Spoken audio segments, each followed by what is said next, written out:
Javier, primeramente preguntarte acerca de tu presente. ¿Qué es la vida hoy del relator del pueblo, de Javier Vicente? Bueno, siempre despuntando el oficio del relator de fútbol, ¿no? Donde pueda, donde me dejen, donde no me censuren. Actualmente estoy los sábados relatando el fútbol de ascenso junto al equipo de Daniel Casioni en Radio Flendi, haciendo algunas otras cosas también, con un streaming propio. Y bueno, yo soy un trabajador de los medios públicos desde hace ya muchos años y también estamos allí dando pelea para la sostenibilidad de los medios públicos que es tan importante es, ¿no? Bueno, hoy es por suerte estás trabajando, estás relatando, pero hubo un momento en el que no pudiste, principalmente después del fútbol para todos. ¿Cómo Eh, fue esa etapa? Bueno, fue una etapa difícil, pero que uno acompañó, digamos, en la transición lamentable, sobre todo para los hinchas de fútbol, de tener que volver a vivir los prejuicios que ocasiona un acceso restrictivo, digamos, al consumo de un hecho cultural tan importante como lo es para los argentinos el fútbol, ¿no es cierto? Y la posibilidad de ver los partidos de fútbol. Lamentablemente, en ese sentido, el fútbol argentino retrocedió, ¿no es cierto?, respecto de lo que fue fútbol para todos, en contradicción con lo que está pasando en el mundo, donde indudablemente el fútbol para todos ha ganado la batalla cultural, porque hoy el fútbol es un contenido de televisión abierta.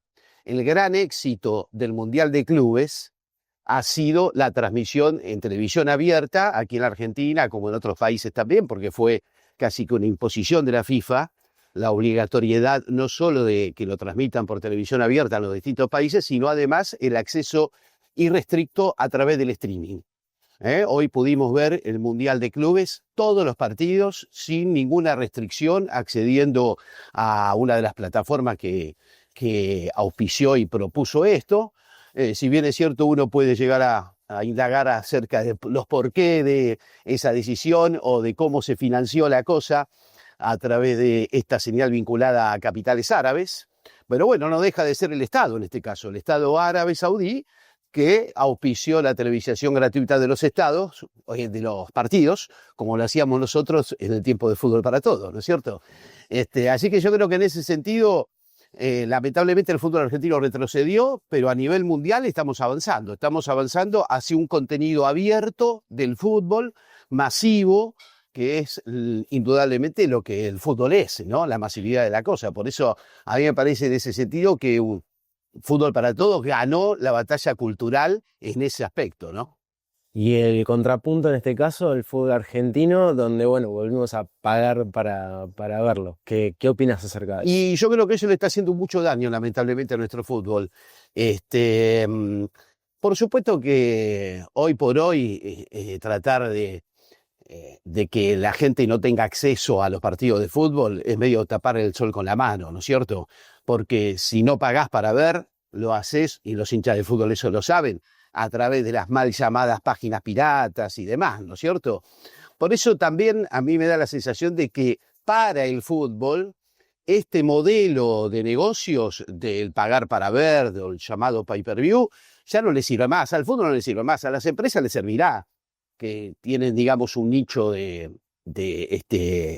adherentes, un nicho de gente que se suscribe a esa modalidad del pack fútbol, que no debe pasar, hoy por hoy no pasa de los 600, 800 mil abonados, muy lejos de la cantidad de hinchas de fútbol y de gente televidente del fútbol que consume el fútbol a través de la televisión. Por supuesto que en ese sentido han ganado gran relevancia las mal llamadas páginas piratas, pero tratar de obstaculizar eso me parece un contrasentido, me parece que no es positivo tampoco para el fútbol, porque tampoco vas a poder contrarrestar eso. Así que a mí me parece que hoy por hoy queda claro que el fútbol es un contenido para televisión abierta y para grandes audiencias. Fíjate lo que ha pasado. La televisión, en este caso Telefe, recuperó audiencias masivas como no tenía hace muchos años con los partidos del Mundial de Clubes, de modo abierto, gratuito. Es cierto que no alcanza a todo el país. En ese sentido, la televisión pública sí te asegura que la televisación llegue a todo el país, pero bueno, es como se está dando la cosa hoy por hoy. Pero yo creo que vamos a una transición indudablemente de un contenido del fútbol a través de la televisación abierto, gratuito, sin restricciones. E incluso te diría que el próximo fútbol para todos, que lo va a haber, porque además Fútbol para Todos está en el corazón de nuestro pueblo. Yo lo vivo a diario con la gente que me cruzo, con todo el mundo te pide que vuelva los partidos abiertos y gratuitos. Pero el próximo Fútbol para Todos lo va a tener que auspiciar la propia AFA. Hoy en día la tecnología te permite tranquilamente tener un canal de streaming donde podés comercializarlo con visualizaciones, con suscripciones. Yo creo que el próximo Fútbol para Todos, seguramente también con colaboración del Estado, porque la ley de medios está vigente, el artículo 71 que asegura la transmisión abierta y gratuita de los grandes eventos deportivos está vigente, aunque no se aplique. Pero a mí me parece que el próximo Fútbol para Todos va a ser un Fútbol para Todos que va a tener que estar auspiciado por la propia AFA, porque además es clave para el desarrollo de nuestro fútbol. Hoy vos ves a los pibes en la plaza, en los parques, todo con la camiseta del Real Madrid, del Barcelona, del Manchester City. Claro, si pueden ver los partidos sin pagar un extra, de los grandes ligas del mundo, y para ver Huracán Tigre tienen que garpar. Entonces los pibes no ven los partidos, esa es la verdad. Los partidos de nuestro fútbol no se ven. Y eso conspira contra el desarrollo del propio fútbol, ¿no?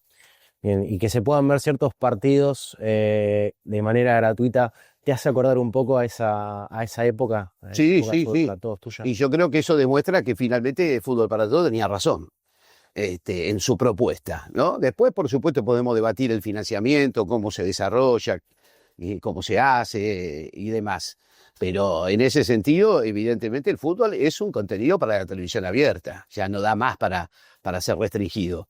No le sirve al fútbol. Por ahí sí le sirve a las empresas que lo comercializan, ¿no? Pregunto por recuerdos de ese momento del Fútbol para Todos. Los mejores porque fueron momentos maravillosos, con grandes audiencias, con la posibilidad también de llegar a la gente que hacía muchos años no podía ver el fútbol. Acordate en el contexto en que se tomó la decisión de poner en marcha Fútbol para Todos. Fue un contexto donde era mucho más difícil que hoy poder ver los partidos. Hoy accedes a las páginas piratas. Ya en esa época no había página pirata, no había nada. Te vendían una especie de pituto trucho que lo vendían por todo el centro de Buenos Aires, que vos lo ponías y lo único que se veía eran rayas. No veía nadie los partidos. Era una masacre juntarse en los bares, donde habitualmente cuando era un partido importante no tenías lugar. Realmente terminabas poniendo la dieta contra el vidrio. O sea que el recuerdo fue el mejor, porque imagínate la sociedad, los hinchas, los fanáticos del fútbol, que en Argentina es masivo este deporte, agradecían totalmente poder ver los partidos abiertos y gratuitos. Y fíjate un detalle, en la campaña política del 2015 ningún candidato dijo que iba a sacar Fútbol para Todos. Después Macri no cumplió con su palabra, pero ningún candidato le dijo a la sociedad que iba a terminar con el Fútbol para Todos, ¿no? Te pregunto, ¿qué sentís cada vez que escuchás un relato o ves momentos de algún relato tuyo de ese momento? De aquellos tiempos, y me reconforta bastante. Me reconforta sobre todo porque los pibes están recuperando las transmisiones de Fútbol para Todos, no solo los relatos míos, las transmisiones de Fútbol para Todos las destacan por la calidad que tenían, la accesibilidad. Fuimos los primeros en transmitir todos los partidos por YouTube, todos los partidos. Vos vas al archivo de YouTube, están todos los partidos de los 9 años que duró Fútbol para Todos. Y lo que me gusta es eso, que mirá, paso prácticamente toda la semana yendo a un streaming diferente de chicos de 20 y pico de años, que en esa época tenían 5 o 6 pirulos y mamaban en fútbol a través de sus familias también. Y cómo reivindican esa época, cómo reivindican esas transmisiones, lo mismo con mis relatos, así que eso me reconforta bastante. Y hoy ver el fútbol argentino por cómo está, con lo que se habla de la inclusión de la SAD y demás, ¿cómo lo ves? No, yo creo que en ese sentido los clubes han dado una batalla ejemplar contra las sociedades anónimas deportivas, pero no en contra de las sociedades anónimas deportivas porque sí, sino porque el sustento del fútbol argentino son los clubes y la función social que ellos desarrollan, ¿no es cierto? Ahora hay mucha preocupación porque, bueno, a los clubes de barrio se les está poniendo cada vez más difícil. El Estado ha decidido hacer una especie de reempadronamiento y acerca del tema de los descuentos que ellos tienen por servicio. Para los clubes sería ruinoso. Y los clubes de barrio cumplen una función social determinante. No existirían los Paredes, los Dybala, todos esos grandes cracks de los cuales hoy disfruta el fútbol argentino, sin los clubes de barrio, que son el origen para que después pasen a las divisiones menores de los clubes. Pero además, toda esta estructura de tantos años, tan bien desarrollada, ha sido justamente con el núcleo principal de los clubes como sociedades civiles sin fines de lucro y participando de la comunidad y dando servicios a la comunidad. Eso me parece que es lo más sustancial.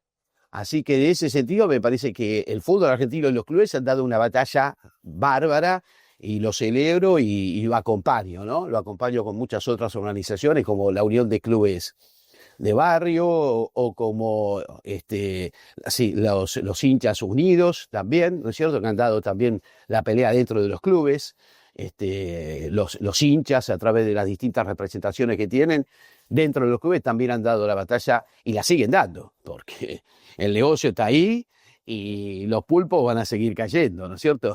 Más allá de los Foster Gillette. Sobre eso quería preguntarte acerca de esto que quieren imponer las sociedades anónimas deportivas dentro del fútbol argentino, por el lado de la política. ¿Qué pensás acerca de eso?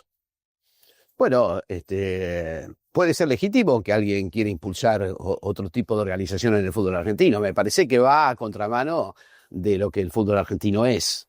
Y por eso está bien que se ponga el tema en debate, pero que se lo haga desde un lugar, digamos, de reconocimiento primero de lo que es la estructura del fútbol argentino y en todas las áreas, no solo en la profesionalizada, también en el área no profesional, ¿no es cierto? Lo amateur, que también los clubes cumplen una tarea ahí clave, digamos, ¿no? Pero me parece que por ahora esa es otra batalla ganada, ¿no? Esa es otra batalla ganada y en ese sentido hay que reconocer y le doy la derecha incluso a Claudio Tapia, ¿no? Que ha bancado la parada de los clubes. Puedo tener otras críticas para con él, pero en esta le doy la verdad que lo acompaño, te diría. Y sobre el manejo de la AFA a nivel actual, bueno, obviamente vos viviste esa época con el fútbol para todos y bueno, hoy de cierta manera también cambió. ¿Cómo se vive actualmente eso? Que también te toca ver en la cabeza. En general, si uno lo sigue, la saga a Chiquitapia de cómo él se mueve, el gen grondonista lo tiene. Absolutamente. Pero bueno, los directivos de fútbol son lo que son también sus asociados, no hay mucha diferencia en ese sentido. Por supuesto que nunca faltan los arribistas o los que usan al fútbol de trampolín para la política, que tampoco está mal, digamos, pero que estaría bueno que le expliciten, ¿no?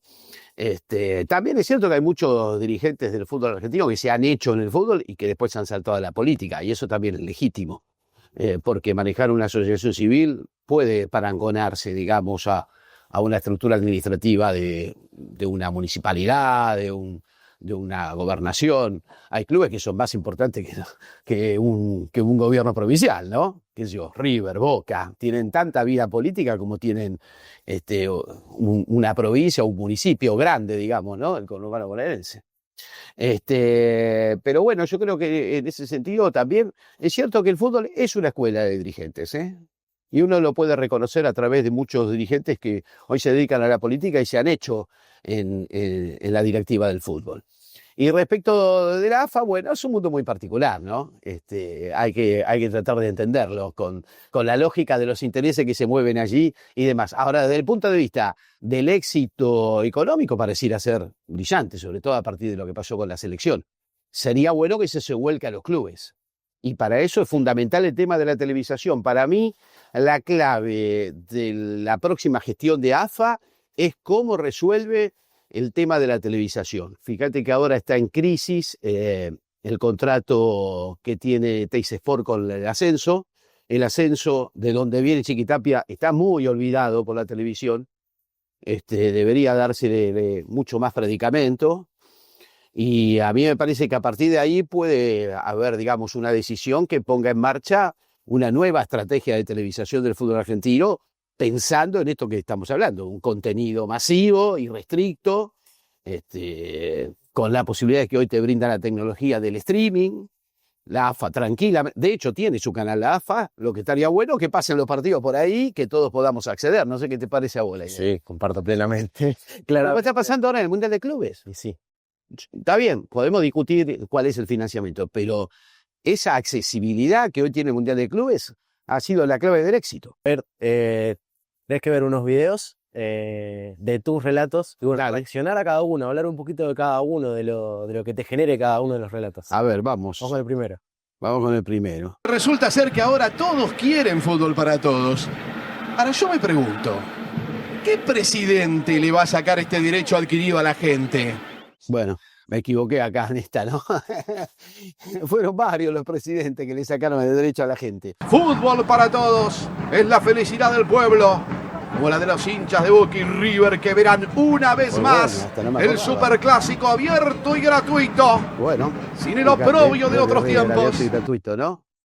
Teníamos esa posibilidad. A ver esta. Estamos viendo Newell's Old Boys 0, Godoy Cruz 0. Fútbol para todos. Abierto, gratuito y con satélite propio.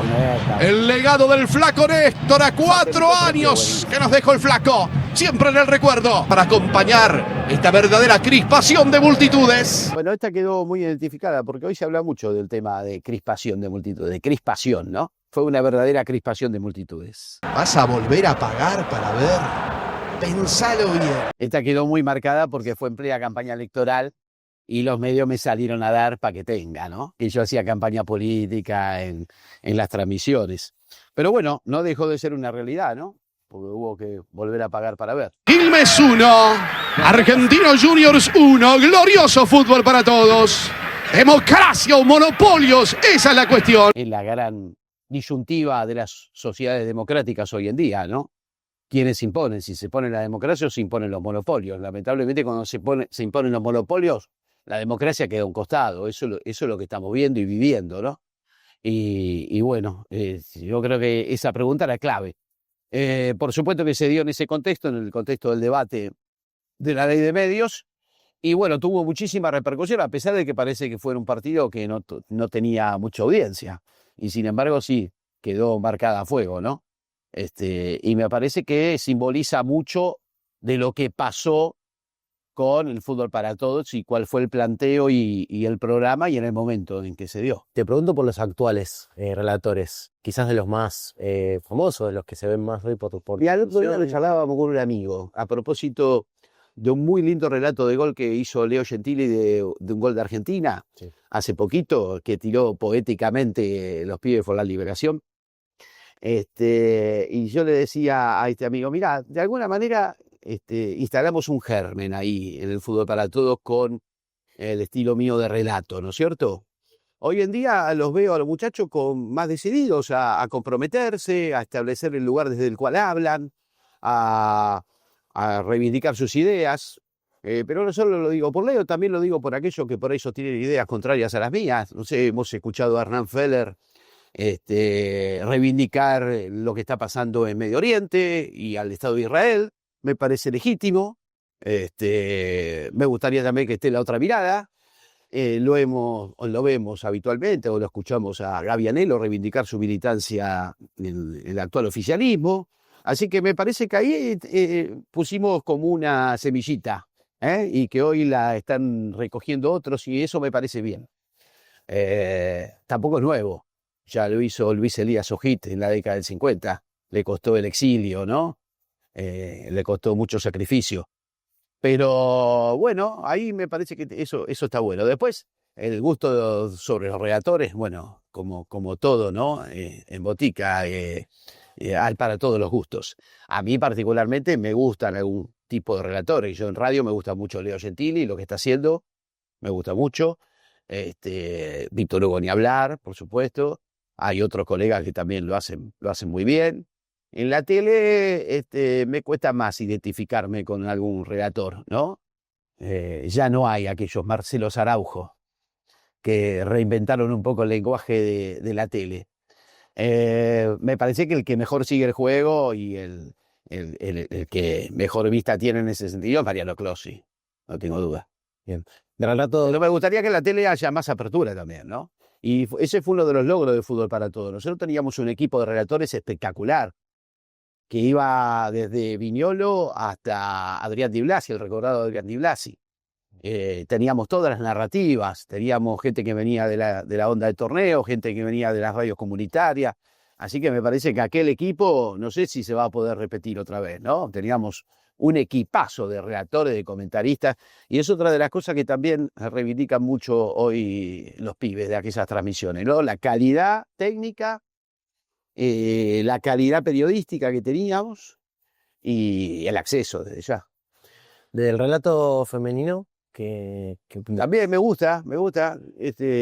Acá cuando yo volví de España, allá por el año 2003, en España había muchas relatoras mujeres. Yo también relataba fútbol allá. Y cuando llegué acá, prácticamente no había.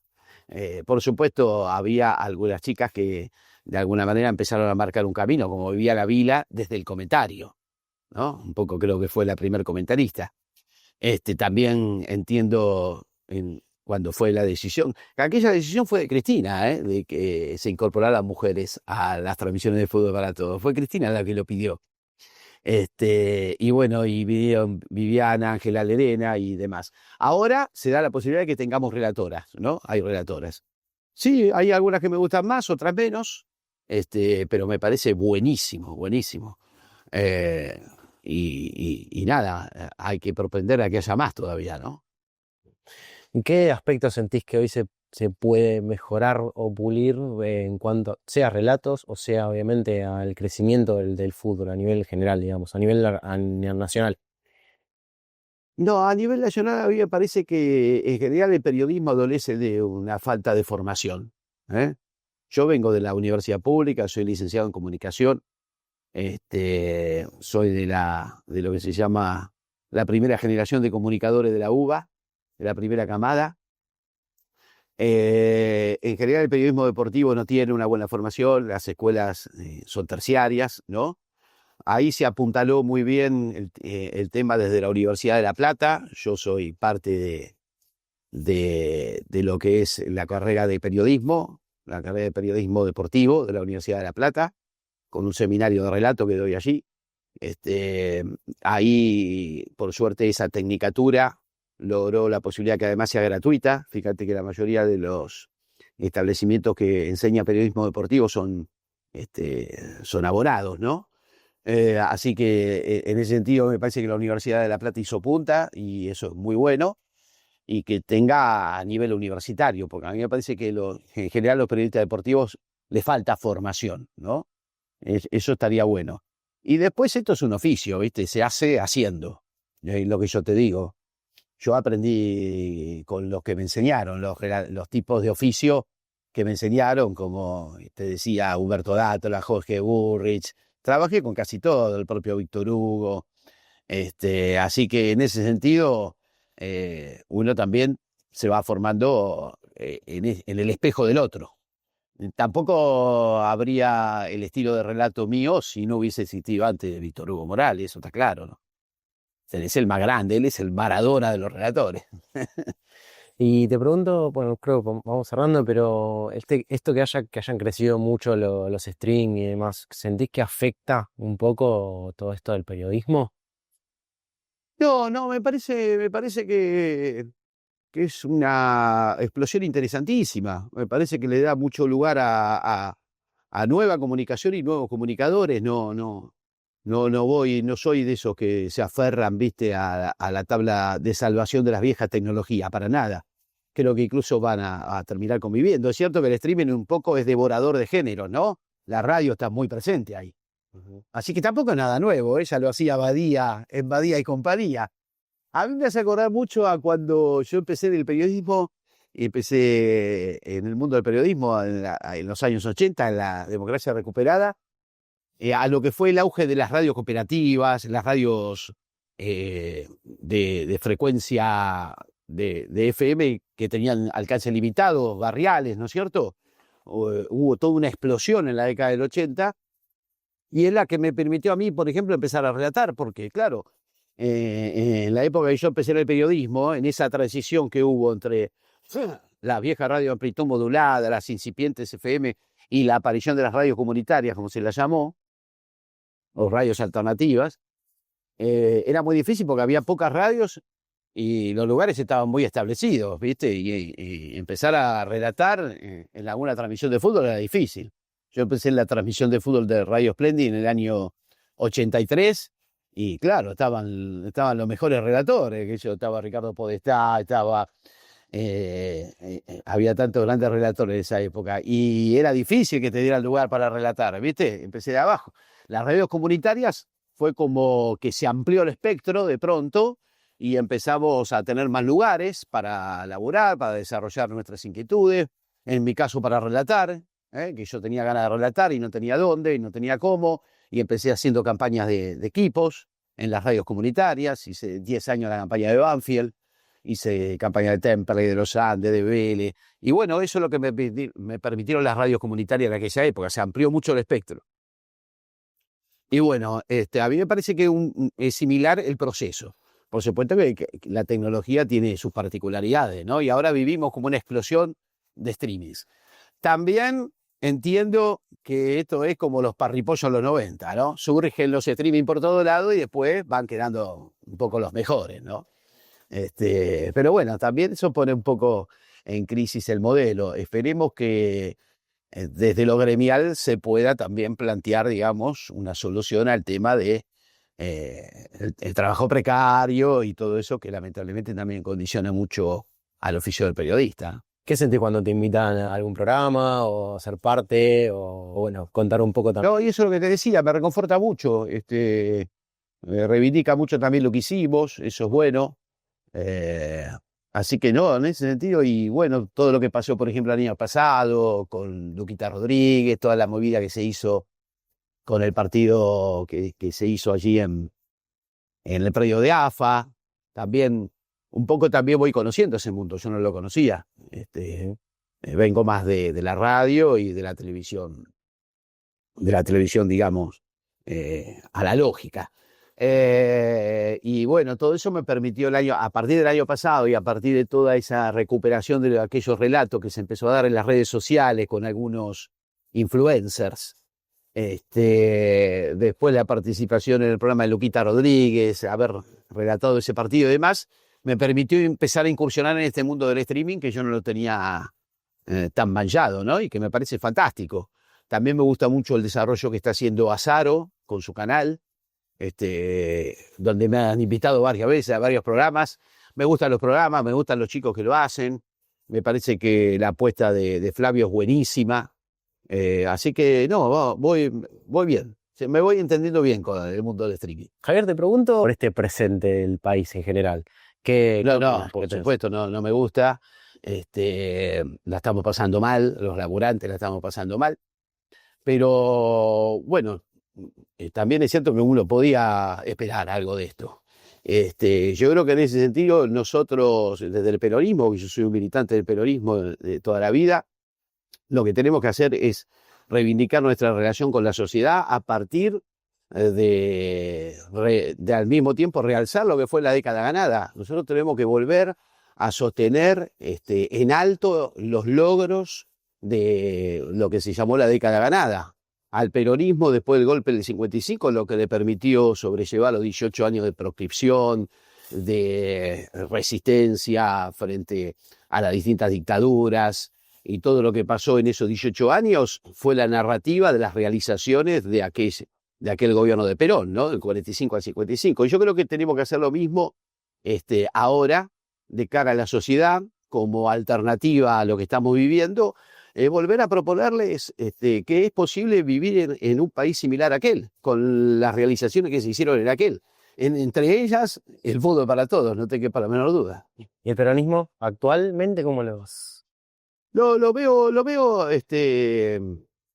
de pie, sobre todo en las bases, ¿no es cierto? Y me parece que los dirigentes están empezando a entender eso, de que el peronismo está de pie en el pueblo. El pueblo sabe que la alternativa a esto es el peronismo. Después, por supuesto, estará el debate acerca de qué tipo de peronismo. Yo reivindico la década ganada, los años del kirchnerismo, aún viniendo de la militancia del peronismo desde la recuperación de la democracia y de las distintas vertientes que se sucedieron allí, supe reconocer y sentirme de alguna manera realizado en los 12 años de Néstor y de Cristina. Por eso reivindico esas banderas y reivindico ese gobierno. Hoy, desde el punto de vista propio de la militancia, toda mi capacidad, mi fuerza y mi voluntad está puesta en Cristina libre. Yo no tengo aspiraciones de ser candidato a nada, por eso cuando veo el tema de las discusiones de las listas y demás, que parecen que priorizaran los dirigentes a otras cuestiones como el Cristina libre, me hacen un poco de ruido, pero lo entiendo también como parte de la lógica de los tiempos electorales que se avecinan. Pero toda mi fuerza militante está puesta en Cristina libre. Ese es el objetivo que para mí debería tener el peronismo hoy por hoy, porque no hay legitimidad con la principal candidata y la principal líder de la oposición proscripta. Si a eso le sumamos elecciones donde participa poca gente, ¿cuál es la legitimidad de esta democracia? Me pregunto yo, ¿no? Así que para mí, para restaurar las heridas y que volvamos a tener un debate público sano, con las distintas posturas, aún incluso con posturas sesgadas, pero con respeto y con tolerancia, me parece que es fundamental recuperar la posibilidad de que Cristina esté libre. Cristina tiene que estar libre y toda mi fuerza está puesta ahí.